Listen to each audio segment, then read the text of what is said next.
Rachel. Forgive me, Mac. I didn't mean to interrupt your conference with your most important employee. Why don't you hold on to these notes? Where are you going? Well, we can cover this later, can't we? All right. Perhaps that would be best. You sure you don't need these? No, I'll get started on the reader profile. Really going to carry on this pretense that you're really working here?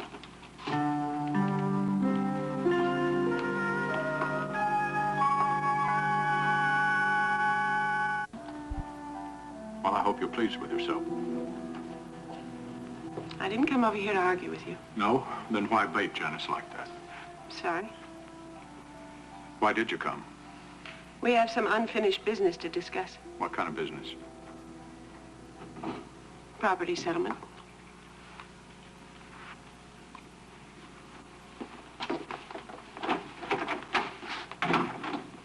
Why couldn't you have called me? It's too important to discuss over the phone. You couldn't wait until I come over to visit Amanda? I told you I wouldn't hang around while you visited And with of course Amanda. you don't want to miss an opportunity to embarrass Janice, do you? I just told you I apologize. Seems to me you're doing everything you can to provoke her. Well, what do you want me to do? Congratulate her on her new position with Corey Publishers? Well, if you find it so difficult to be civil, perhaps it would be better if you just didn't say anything. You would just love it if I ignored this whole situation, wouldn't you? Well, it would certainly be better than acting like you've been acting. Well, what about the way you're acting? I thought you didn't want to argue. It's just like you're bound and determined to stir up trouble somehow. Well, you started it. All right, then take out your displeasure on me, not on Janice. Well, that's certainly a very honorable thing to do, isn't it? I'm just trying to be fair. I'd like you to be sane. I just find it ludicrous that she's working here. I'm not about to argue a business decision with you. Oh, it's a business decision, is that Yes, it? that's exactly what it is. Just who do you think you're kidding, Mac? You criticize me all you like. But don't engage in a personal vendetta with Janice. If anyone started a vendetta, she did. All right, you've made your point. You've made your point. Can we drop it? Does she mean so much to you that you are willing to risk your professional reputation? My professional reputation has survived much more serious inquiry than that. She really does mean a great deal to you, doesn't she? I tried to discuss that with you the other day, and you wouldn't listen to me. Well, I've heard more than I have to hear. Rachel, we've hardly talked at all. All I want to talk to you about is the property settlement. You really think that's necessary? Yes, I do. Looks like we're coming closer and closer to a divorce. You sure you want a divorce? It would clarify things, wouldn't it? Well, the legal separation covers the joint property. I'm more interested in Amanda and Jamie right now. They're your legal heirs along with Iris. I'm aware of that. And now that Janice has insinuated herself into her business, I'm forced to take her more seriously. What are you talking about? Girls like Janice have learned how to take care of themselves, particularly in financial situations. You're talking about the kind of girl that you were when I married you? Your insults don't get to me anymore. I'm the one who's been insulted. No, you've been duped. You've given Janice a job. And now it is my turn to try and protect Jamie and Amanda from anything else she might think of doing. Such as what? Such as getting you to change your will so that she becomes your principal heir. Janice couldn't care less about my money. All right, you don't want to talk about this, so I will deal with it through a lawyer.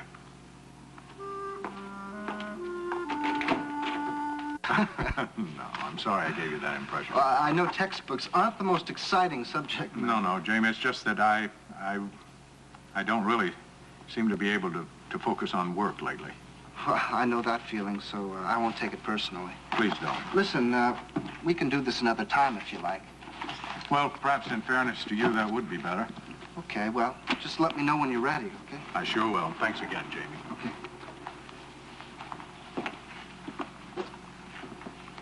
Mac? You all right? Oh, yeah, fine. You sure? Jamie,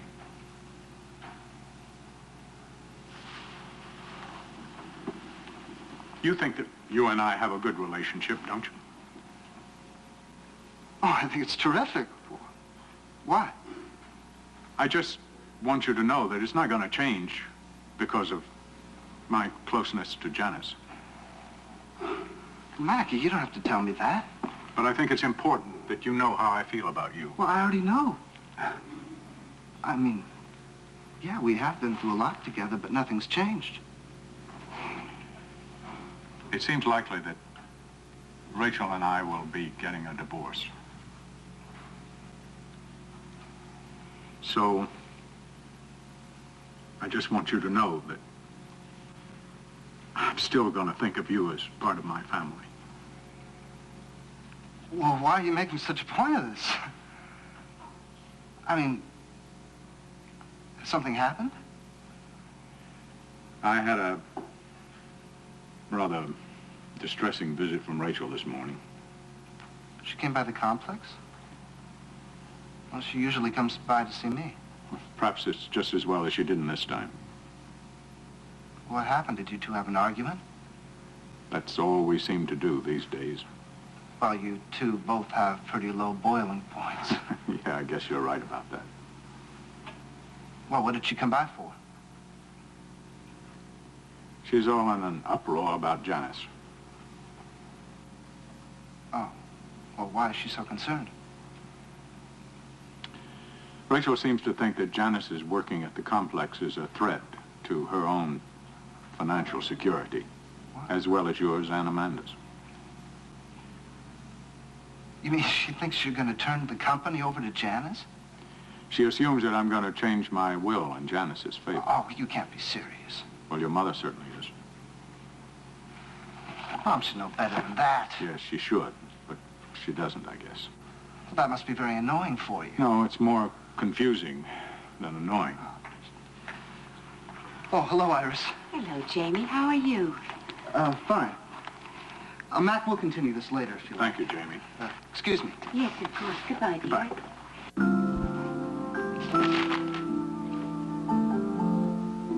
Boring.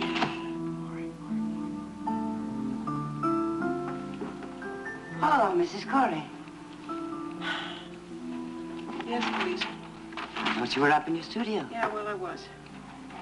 Have you finished work for the day? I never even started. What? Well, I started upstairs, but I wasn't making much progress, so I came down here. Did it help? No, I'm still drawing a blank. That must be very frustrating. It's driving me crazy.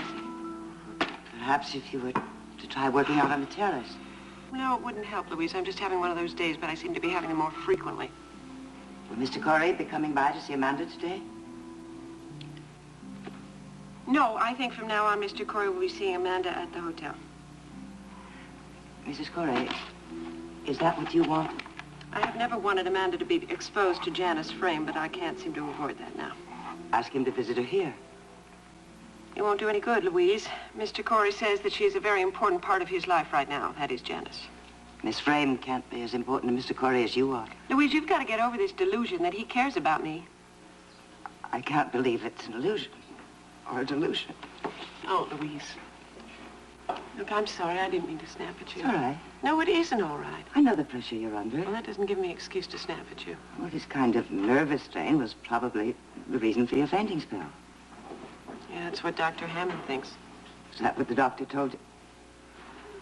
What's the matter? There's a man out on the terrace. I'd better get Brooks. No, it's all right. I know he is. Shall I ask him what he wants? No, it's okay. I'll take care of it. Why don't you go upstairs and check on the baby? You sure? Yes. Hello there. Hello. Are you still collecting found object for your sculpture? Yeah, I am. I thought this was a particularly good specimen. Yeah, it's a terrific piece. I hope you can use it. Yeah, sure, I can use it. You look puzzled. Don't know what to say. Well, I'll say thank you. Okay, thank you. It's the first time anybody's brought me a piece of driftwood. Well, it's the first time I've ever brought anyone a piece of driftwood. Well, how did you know this is where I lived? Well, you pointed out the house during our walk the other day. Oh, yeah. Yeah, I remember. How are you feeling? Fine. Is the medication keeping your blood pressure under control? Oh, yeah, that. Yes. Seems to. Well, yeah. Thanks. I guess I better go. You want to stay? Yeah, I'd like to very much. Okay. Come on in. All right. Vivian, thank you. Janet, Mac, I'm so glad you could make it. Well, thank you very much for inviting us. Janice friend, this is Kirk Laverty. You're Willis's sister? Yes, that's right. Well, he didn't tell me you were such a beautiful woman. Well, maybe he doesn't think of me that way. I can't believe that. Hello, Kirk. Hello, Mac. Good to see you. Would anyone care for a cocktail? Have you made one of your famous pitchers of martinis? Yes, sir. That would please me, Janice. Oh, well, a glass of white wine would be fine, thank you. Okay. Mrs. Bancroft? I'll have a martini. Make that 3 martinis.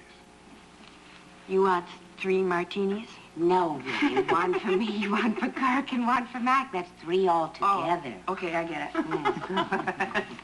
Please, sit down. Make yourselves comfortable.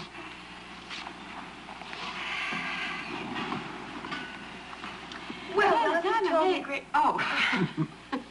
Perhaps you should take turns. No, Janice, forgive me. Go ahead, please. All I was about to say was that Willis has told me many nice things about you. Oh, well, that's always good to hear. You have several projects going in Bay City now? Well, the Wireco headquarters is being built in Ogden, and yes, as you know, Sylvie Dress's offices are here. Oh, yes. Sylvie says her offices are nearing the construction stage. Yes, so is Wireco. Well, you couldn't have a better construction firm. Willis has done a marvelous job for us on the printing plant. Willis has sold Frame Enterprises to Kirk. Yes, I agree with you about Willis being a very talented young man. As a matter of fact, that's why I bought his company, just to get him. I think talent runs in that family. Oh? Janice is developing an idea for a new women's magazine for Corey Publishers. It's primarily for working mothers. Is that so? Mm-hmm. Well, I think your timing is very shrewd, Mac. Oh, you think so?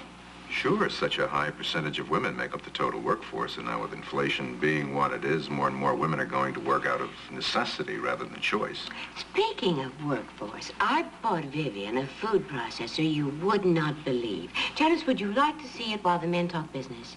Well, she's part of my business now. Oh, Max, she may want to write an article about this machine. I mean, it cuts meal preparation to nothing flat. Come on, Janice. I'm afraid this sounds like a command performance. Excuse me, gentlemen.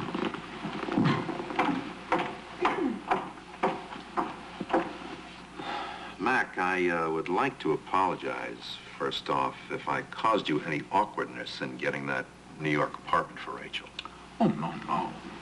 Since Rachel and I are separated, she's free to stay any place she likes, Kirk. Well, I just want you to understand that I was merely acting out of friendship for her. Certainly. You two very friendly now? Oh, no, we haven't had occasion to see one another in quite a while. Oh. Excuse me, I'm going to check on our drinks. Vivian? No! How about that pitcher of martinis, Vivian? Coming up, Bob. I'm sorry. Who's landed? Right about here. And not everyone got out, including one of my closest friends. Listen, you don't have to talk about it anymore. It must be difficult for you. Yeah, it is.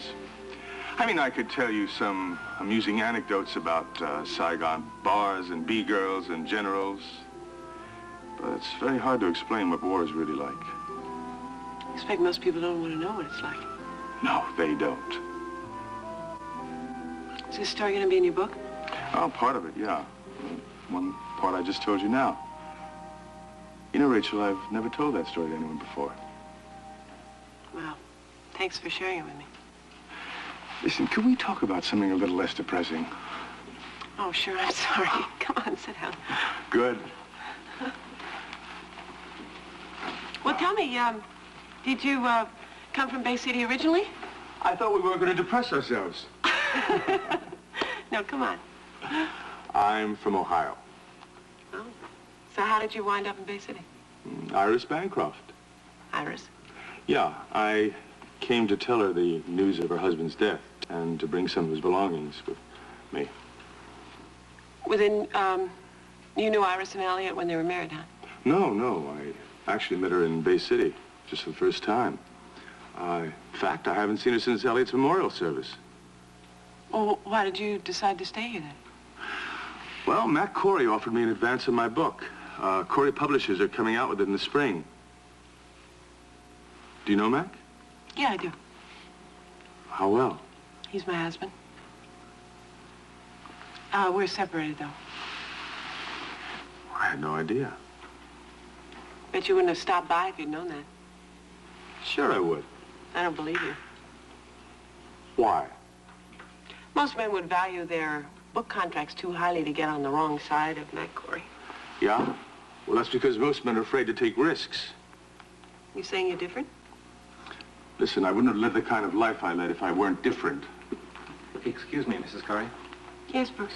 I'm sorry to interrupt you. It's all right. Is there a problem? It's about dinner. What about it? Louise has been holding it for you for some time.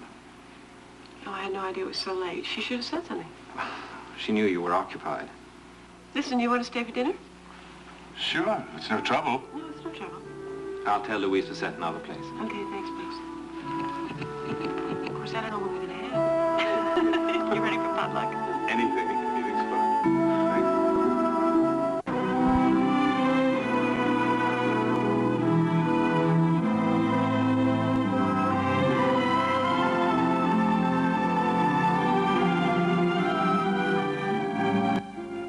Tonight, an NBC Nightly News special segment celebrates the 10th anniversary of Apollo 11 and examines the future of our space program.